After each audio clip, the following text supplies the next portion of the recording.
Nigériennes, Nigériens, chers compatriotes, chers patriotes et panafricanistes. De Bamako à Dakar, en passant par Lomé, Abidjan, N'Djamena, Conakry, Cotonou, la jeunesse panafricaniste est aujourd'hui debout, dressée comme un seul homme pour dire stop à la France-Afrique et en avant pour l'émancipation des peuples africains du joug du néocolonialisme. Nous disons d'une même voix stop à cette politique française en Afrique. Cette politique idieuse, mise en place au lendemain de l'accession des États d'Afrique francophone à des simulacres d'indépendance et dont le but est de maintenir nos États dans le giron de la France à travers une politique africaine occulte, totalement antidémocratique, qui est à la discrétion de la présidence française à travers notamment la cellule africaine de l'Élysée.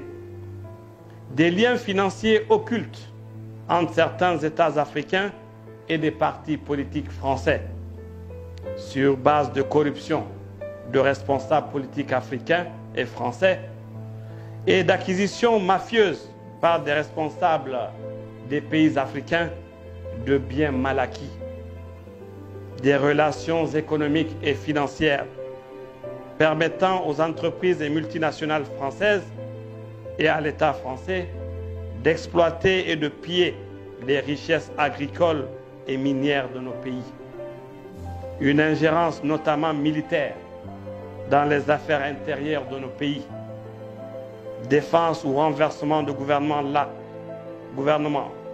lâche assassinat des leaders africains, parmi lesquels Sylvanus Olympio, Thomas Isidore Sankara et plus récemment encore le colonel Muammar el-Kadhafi. Cette ingérence est rendue possible par l'armée française qui refuse de quitter le continent africain.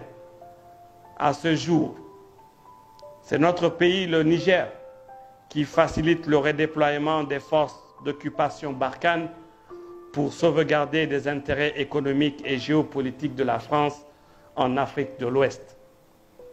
Imaginez un peu, mes très chers compatriotes, chers panafricanistes, le paradoxe que constitue la présence de ces bases étrangères dans nos pays.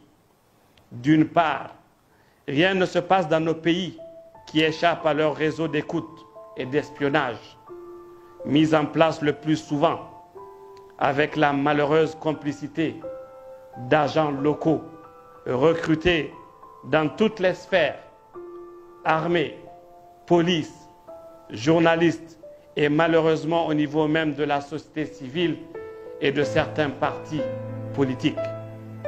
D'autre part, aucune autorité de nos pays ne sait et ne peut savoir ce qui se passe dans les bases militaires étrangères présentes sur nos sols, ni leur nombre d'avions qui décollent et atterrissent sans qu'on le sache ce qu'ils transportent. Pire, notre pays, tout comme le Mali et le Burkina Faso, n'ont jamais payé un aussi lourd tribut, autant qu'après l'installation de ces armées étrangères dans nos pays respectifs.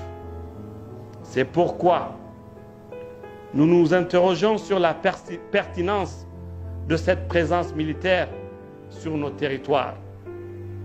Du reste, nous sommes convaincus que nos forces de défense et de sécurité ont les compétences et les capacités pour assurer par nous-mêmes la sécurité de nos frontières et de nos populations, à la seule condition que les dirigeants actuels leur en donnent effectivement les moyens.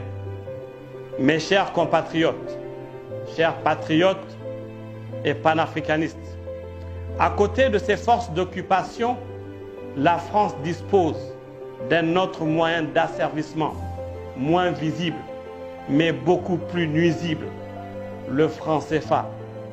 Dès le début des indépendances, le colon français nous a en effet imposé une monnaie enrimée d'abord au franc français, puis à l'euro. sans flexibilité aucune, compromettant de facto les efforts de développement économique et social de nos jeunes États. Aujourd'hui, cette monnaie est la seule monnaie coloniale encore en circulation.